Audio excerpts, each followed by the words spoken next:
enthusiasts, want to unlock the true power of large language models? Let's explore prompt engineering and prompt tuning in few minutes. LLMs like GPT-3, GPT-4 or Llama are changing the way we interact with AI.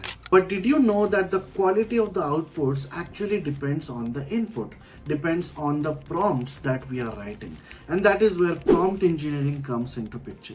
It's all about crafting clear and specific prompts to get the best results. Let's say, for an example, instead of asking summarize, you can also ask summarize this article in 5 bullet points. Now let's touch on prompt tuning. This technique fine-tunes the model to improve its responses for specific tasks. It's like giving the AI a little boost to better understand your needs. Mastering prompt engineering and prompt tuning can actually elevate your experience with AI. Just to let you know that these videos are part of my end-to-end generative AI course. In case you are interested to enroll for this, you want to learn AI in depth or specifically generative AI, let me know in the comment section, or else you can also find my WhatsApp number in the description. Reach out to me, we can discuss. Apart from that, a small announcement that we did in the previous video was we are actually curating an end-to-end generative AI interview Q&A document, which we intended to have like 30 questions, but now we are curating it to have 100 questions. That's why it is taking a little bit time. But in case you want the first copy, let me know in the comment section by writing down interested or interested in ebooks, and I will send you a copy of that. Stay tuned for more tips and don't forget to like this video. In case you are new to this channel, also don't forget to subscribe. See you in the video.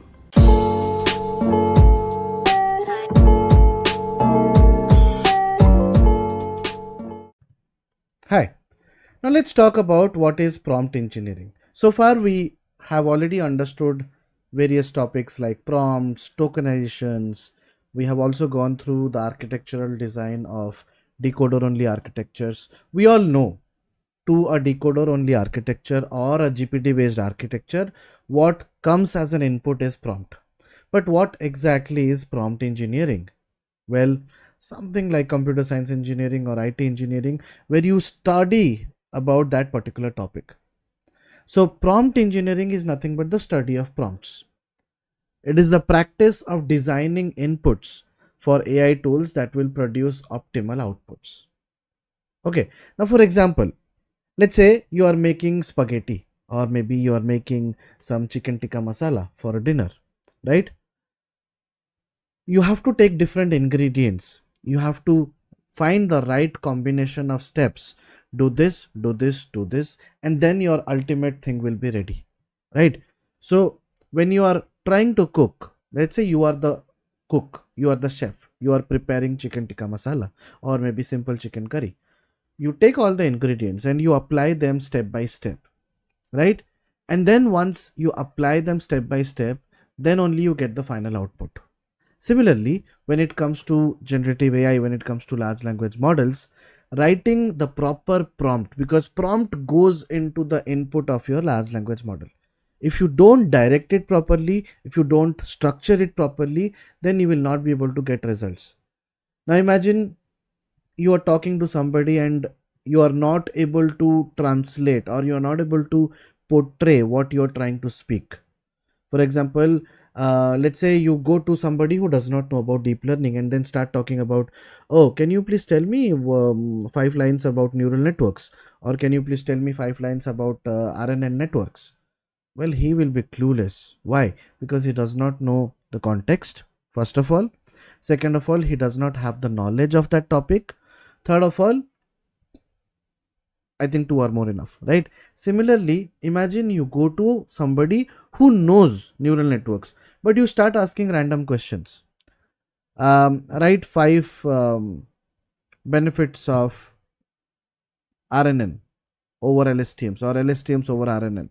Now this is fine. It still be able to understand that you want to create some differentiation between RNNs and LSTMs, and you want to, give that as an output. But if you ask them in a proper way, hey, I am a newbie, I am really into the beginner level of deep learning. As an expert, can you please tell me five differences between RNN and LSTMs, and can you also tell me why LSTMs are preferred over recurrent neural networks, and can you answer this in just 3 or 4 lines, or maybe 5 or 6 lines? Now that is a more structured prompt, so the person will be able to understand, I mean, whom you're asking to, and will be able to respond in a proper way, and the response you will be able to understand, right? So coming back to the topic of prompt engineering, there are majorly 6 different key elements of prompt engineering. Now the first one is context. What is a context?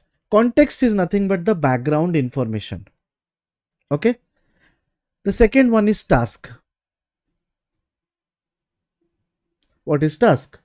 Task means what the large language model needs to do. Now, let's say you are asking to write an essay on global warming. So, you are asking the large language model to write a essay on global warming. That is the task that you are giving. So, task is also an important element. Next comes persona. Persona. What is persona? Persona is nothing but identity. Persona is identity. Now, context is nothing but background info. Task is what to do. What do you mean by identity? See, sometimes the previous example I took, you are going to ask somebody in a way that, hey, as an AI expert or as a deep learning expert, can you please tell me the difference between RNN and LSTMs, and also tell me why LSTMs are better than RNNs to me, because I'm a beginner. So you're basically a- asking the LLM model to act as an AI expert. So that is persona, that is the identity. Now let's say you want to create some application which will be able to take your medical reports and create a chatbot where you can talk to the chatbot about your medical reports. Let's say you did some blood tests. You want to interact with the chatbot. Now you are asking the chatbot to respond as a general practitioner. That is the persona. The next is format. Format is very important because based on that you will be able to get the output. Let's say can you give me the difference between this and that in bullet points? So obviously your final output will be in bullet points. Now let's quickly go back to ChatGPT and try to ask. As you all know, I don't stay in India. In Hong Kong, ChatGPT is banned. OpenAI is banned or not available to the users. Banned won't be the right word. So let's use u.com. So we usually go for u.com. If you want to use this, you can just simply go to the web and search u.com chat gpt or something like that, and you will be able to get the link. See, eventually this is a website u.com, but in the background it is using chat gpt or it is using gpt models. Okay, now for example, let's say I want to give a format. As an expert in data analytics, please give me the top 10 interview questions asked in Power BI in bullet points. However, this is not the best prompt that is possible, but it will be able to understand the context. Now, here, try to understand that this part, as an expert in data analytics, is the persona. You are basically asking the LLM model to behave like an expert in data analytics. And then you are giving the context, right? 10 interview questions, and the task is understood. And here in bullet points is very important. And you can see you are able to get it in bullet points. Okay. So bullet points are nothing but your formatting part. The next part is called as exemptor.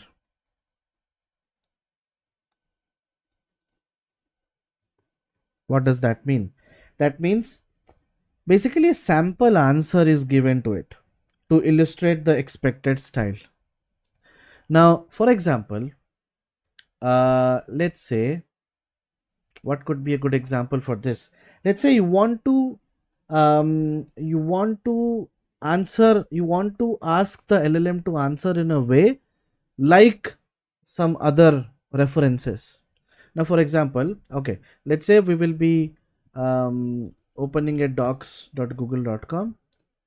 Let's say I will create something. Okay, um, Python, EDA, statistics, SQL, machine learning,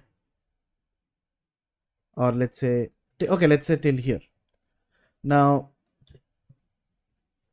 I'm giving the format like this: 1, 2, 3, 4, and 5. I am creating a course on machine learning, deep learning, and AI, where I am confused about the exact modules that I need in the course. However, I have created these below 5 modules. Can you please help me to create the rest of the modules in the same format that I have used? Okay, now we have given a prompt. Now you can see, can you see a difference from 1 to 5? We have already given the numbers and the numbering has started from 6. Now that is basically because it already understands. Now here, this is how you should write a prompt. Just imagine large language model as somebody that you are interacting to. Human already have their natural language within their brain. So sometimes let's say you are asking to an expert, you might not be giving so much context. If you just ask him, let's say you are asking a AI expert, boss, I want to create a course on ML, DL, and AI. 5 modules I have thought about. Can you please let me know? So you're not giving the entire context, but as that guy already knows, he knows what you're expecting because it's a human to human level interaction. In LLMs, your prompt has to be very good because you're expecting the LLM to behave like a human being, understand the prompt, understand everything, all the parameters of the prompt, and give an output, right? So that's basically your exemptor. Now coming back to the topic, so exemptor is nothing but a sample answer is given. The last one is tone. Tone basically is something like, it's a mood or an attitude that you want the LLM to answer in. Now, for example, you want a humorous blog post. Okay, so um, sorry, I humorous. Okay, I forgot the spelling. It's okay. Write a humorous blog on machine learning in 5 lines. So okay. um, there are some restrictions of using free thing, which is fine. I'll try to create a new chat. Write a humorous blog on machine learning in 5 lines. Now you can see we are able to get some humorous output. Machine learning, where computers try to figure out what we meant to Google. Machine learning, teaching your laptop to judge your taste in movies and fail miserably. Now, this is not in a structured way. Maybe what I can do is I'll try to fine tune the prompt. Um, as an AI expert, please write a humorous blog on machine learning in 5 lines, in divided into 2 paragraphs. Now let's see if we are able to get something in paragraphs. Now you can see, okay, okay, so it has given in two paragraphs. So the way you write your prompts, the way you get the output. So these are fundamentally the six parameters or six parts of prompt engineering: context, task, persona, format, and exemplar and tone. Now coming back, let's say I'll try to write down a prompt. Obviously we'll go to this thing and start writing it, or maybe we can start writing it here.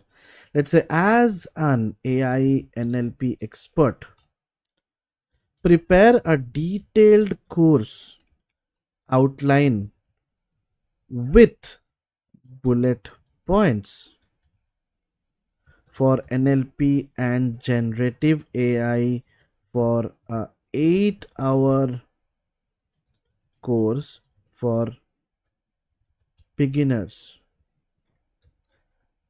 or maybe for NLP Gen AI beginners. I'll copy this because we will be using this context. Now, and you can see it is able to understand. The title also is given, duration is given, course outline is given. Introduction to NLP and Gen AI, fundamentals, text representation, introduction to machine learning, deep learning for NLP, introduction to Gen AI, and so on. Now, it has done a great job, but obviously I know that I'll not rely on ChatGPT for this particular thing, because there are so many topics that ChatGPT has not considered. Talking about generative AI, large language models, prompt engineering is very important, RAGs are very important, understanding transformers are very important, which is not given in this course outline. So human level authentication plays a vital role when you're working on these kind of things. But it has done a good job. At least a base outline has been given. If you fine tune this, probably add your own knowledge to this and try to ask, please include transformers, prompt engineering, and blah blah blah, and then retune it, it will give you a better output. So let me take this and take it here. So let's say I'm creating a text box. Now this was the prompt that we have used. Okay, I'll try to bring in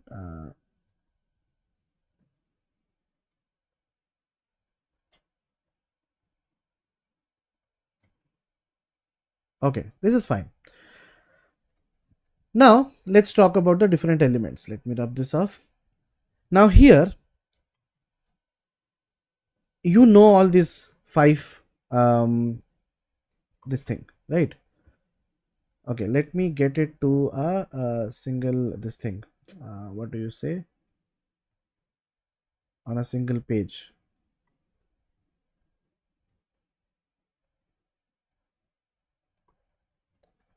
This looks good. Okay, this looks good. Now okay, in this particular example, please pause the video and try to answer by yourselves, because that will help us you to understand. Now let me talk about what are context, what is task here. Now here you can see what is the persona. The persona is this, right? That is nothing but your persona. You are telling the LLM model to act as a AI or NLP expert. Prepare a detailed course outline. A detailed course outline. That, what is that? That is the task, right? With bullet points. That is basically your format. Okay, for NLP or generative AI, so you can see this part. This part is your context, right? What is the mood? I mean, here there is no mood.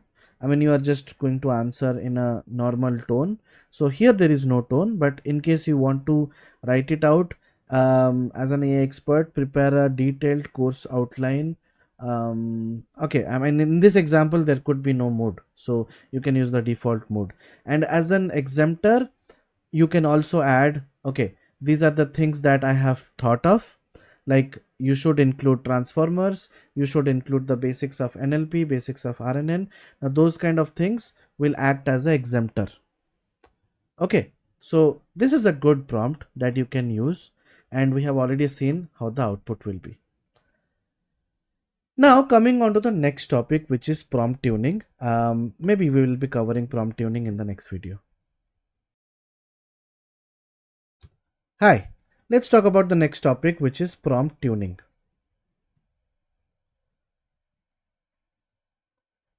In the last video, we talked about this prompt. If you remember, we had copied this. This was our prompt, right? Now, okay, for NLP and GenAI beginners, this was our prompt. Now, of course, there are ways how you can enhance them, right? There are ways like adding the exemptor or giving more context or more information. You can obviously make it even better, and that is nothing but prompt tuning. So prompt tuning, officially the terminology tuning is nothing for getting a better version of yourself or getting a better version of something. Fine tuning, I think everybody knows about model fine tuning. You create a model, let's say talking about machine learning, you have a data, you divide the data into training and test, you go for multiple feature scaling and various feature engineering processes, you create models, right? Let's say model 1, model 2. Model 1 is giving you around 80% accuracy, model 2 is giving you 82% accuracy.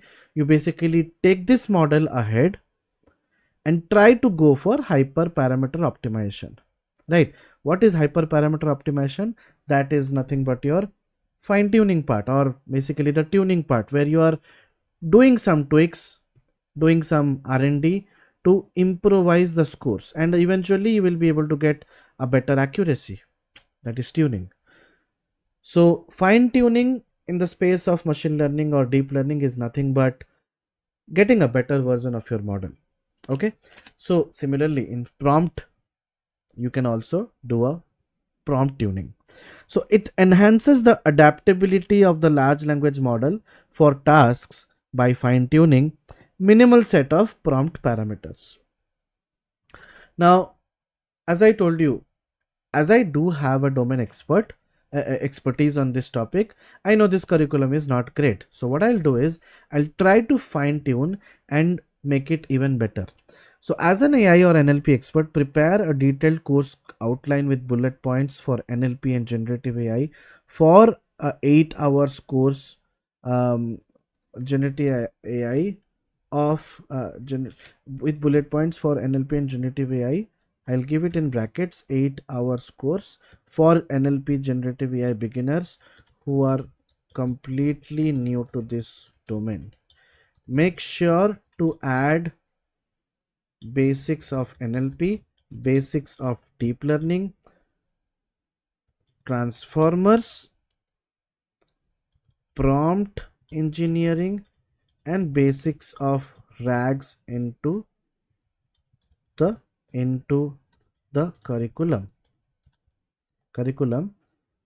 Also try to add the number of hours that we should give for each module. Keep the total number of modules limited to 8. Now this is my fine tuned prompt. So let me just write it down here. This is my fine tuned this thing. I'll just try to make it little bit smaller. Okay, so this is my this thing. Now let's go back to the output and verify. As an domain level expert, I should be able to verify. First of all, hour by hour it has mentioned, which is a great thing, because this is very important, right? Introduction to NLP and GenAI is given, basics of NLP is given, basics of DL is given, transformers is given, prompt engineering is given. This is perfectly done. I'll be very honest with you. This is what your generative AI course should look like. I mean, this is wonderful. I'll be very honest with you because I know these things. This was good. I would rate 6 out of 10. But after fine tuning this, after tuning the prompt with so much details, this is flawless, because exactly this is my curriculum for NLP and generative AI. And of course, if you even fine tune it more, instead of 8 hours, make it 80 hours or 20 hours. Based on that, it can also change the output. So that is the power of prompt tuning. Now you can see in the new prompt we have given so much extra information, right? Like we have asked them specifically to keep the number of modules limited to 8. We have asked them to add all these topics, so these are acting as an exemptor, right?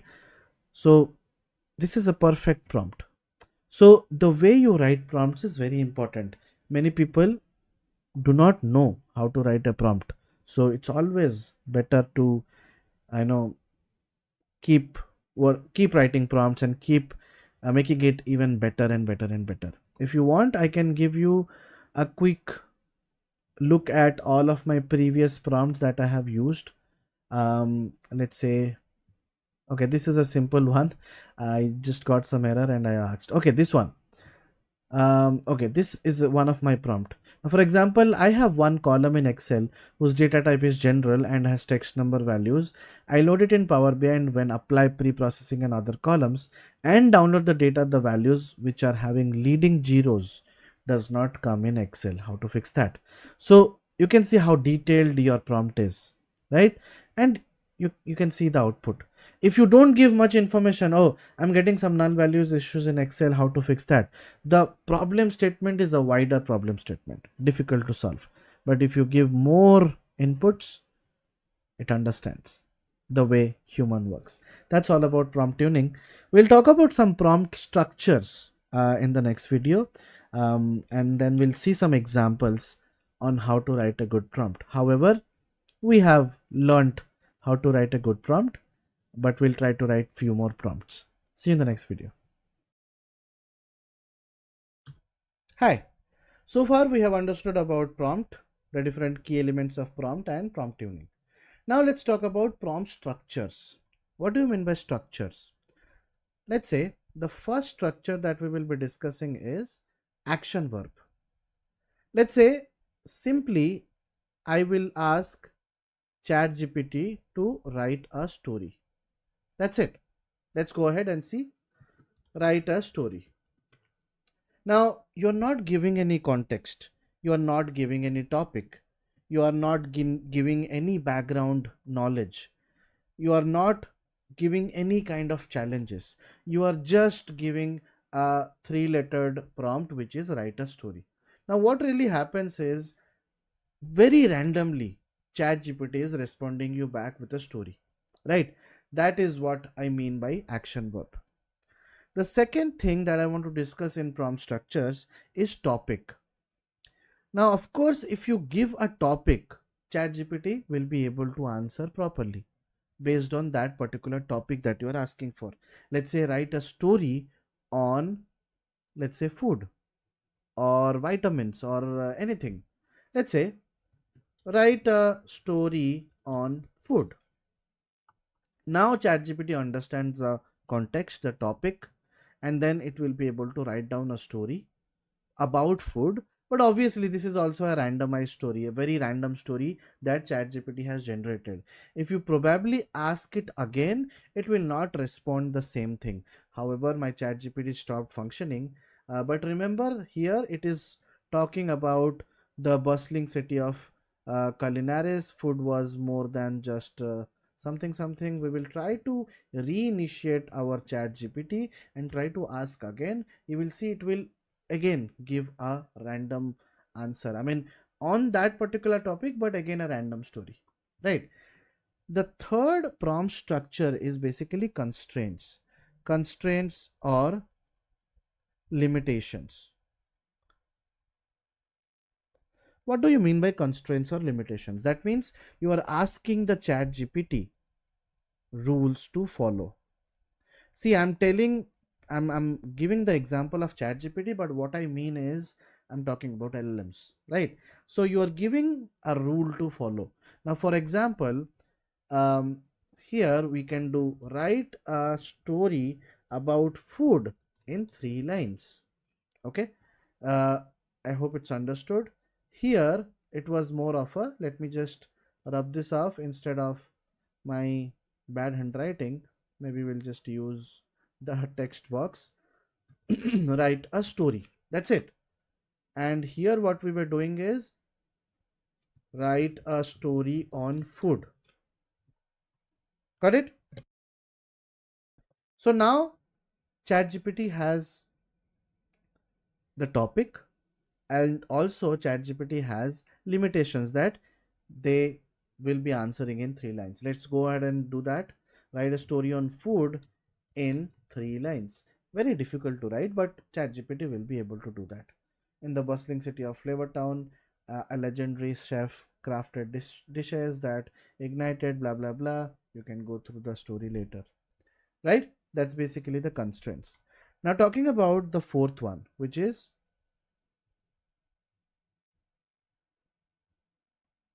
background context. Very important. What do you mean by background context? Now, basically, you are asking ChatGPT to respond on something based on giving some context. Okay. Now, for example, you are asking ChatGPT or your LLM model pretend as an AI expert, or maybe pretend as a data analytics expert, and write a course outline on, let's say, data analytics, or maybe on Power BI in just 8 bullet points. Now I'll just copy this because I will be using this as a prompt, and then I will write it down. Okay, my chat GPT is failing again and again. I mean, this is how it is. We don't have access to chat GPT in Hong Kong, and we have to use u.com, so we have to um, negotiate on these things. Now you can see you are able to get the course title, you are able to get the details, introduction to Power BI, you are able to get the course outline, and exactly in 8 points. And as a domain expert, let me validate whether this course outline is good or not. Introduction to BI, which is good. Data import and transformation. um, Power Query editor is okay, it's mentioned. Data modeling and relationships, DAX formulas and calculations, data visualization, advanced. Okay, to some extent it is a good output. So you can see the based on your prompting, you're able to get better and better outputs, and that is the advantage of giving a context to a model. And the last part is basically challenge, challenges or conflict. What is the meaning of challenges and conflict? Now, basically, I would say challenges are something like, how do you validate your particular prompt? Now, for example, I'll give a prompt, and then probably I'll explain you in this prompt what are the different elements or what are the different structures. Now, for example, my prompt says, let's say, develop a sentiment analysis model using NLP,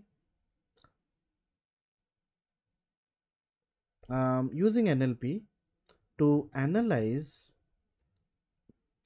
customer reviews for a new product launch. Or maybe you can also give more background context to make the LLM model pretend as an expert. That is also possible. But this is fine. This is fine. We can take this example and try to see what are the action verbs, what are the topic, and so on. Now here, what is the action verb? The action verb is develop. This is the action verb. Okay. The topic is sentiment analysis, right? Easy. 1 and 2 are easy. What about 3? Constraints or limitations, as in some rules to follow. Some rules to follow will be here. We are doing a new product launch. So this is a rule. You have to keep in mind that you are going to develop some model for a new product launch. That is your rules to follow, right? The background context is obviously the new product launch. That is going to be your background context. And the number 5 is something that is not mentioned here. Number 5 is going to be the accuracy of your model. Okay, so these are majorly the 5 prompt structures. Now, to be very honest, these are very theoretical concept. You need not have to memorize these things. You need not have to memorize these things or nor these things. If you go back to prompt engineering, context, task, well, to certain extent these 6 are more important to memorize, but talking about structures, no, there is no need of memorizing these things individually. You should know how to write a proper prompt, and I think till now you must have got a good amount of knowledge on how to write a proper prompt. Now maybe I'll do some examples. Let's say, okay, let's say I'll be asking some prompt.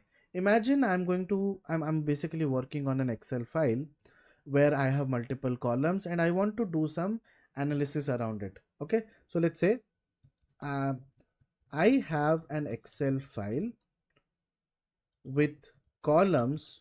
I'm basically giving all the columns: customer ID, gender, age, salary, monthly charges, total charges. I want to perform some exploratory data analysis on this existing data set, considering monthly charges, total charges, age, and salary as numerical features and gender as a categorical feature. Please do some EDA and show me the Python code for doing those EDA. Now this is what my prompt is. I think this is a good prompt. Let's see how this is able to answer. Now you can see, certainly here's the Python code. You can see each and everything is mentioned: exploring the data set. And as an expert, I can literally tell you that this is doing a good job. Now let's say you want to ask further. Now here they have taken a numerical features and it is basically plotting the histogram plot. So you will be able to see the distribution of each and every numerical feature. And about gender, it has done a count plot. Now count plot is nothing but it's a bar plot with count. A simple bar plot with data labels, right? On your x-axis will be gender, on your y-axis will be your count of the gender. If you want to validate this code, you can validate, but I know that it has done a great job. Now let's say as a follow-up question, you ask, I also want to do a heat map on this entire data. Can you please do that using Seaborn and write the Python code? Okay, now what's happening is, first of all, ChatGPT, okay, talking about prompts. I hope you understood how to write a prompt. As I have already explained you this thing, human to human, when we are passing some information, we also pass it in a way where the other human being is able to understand.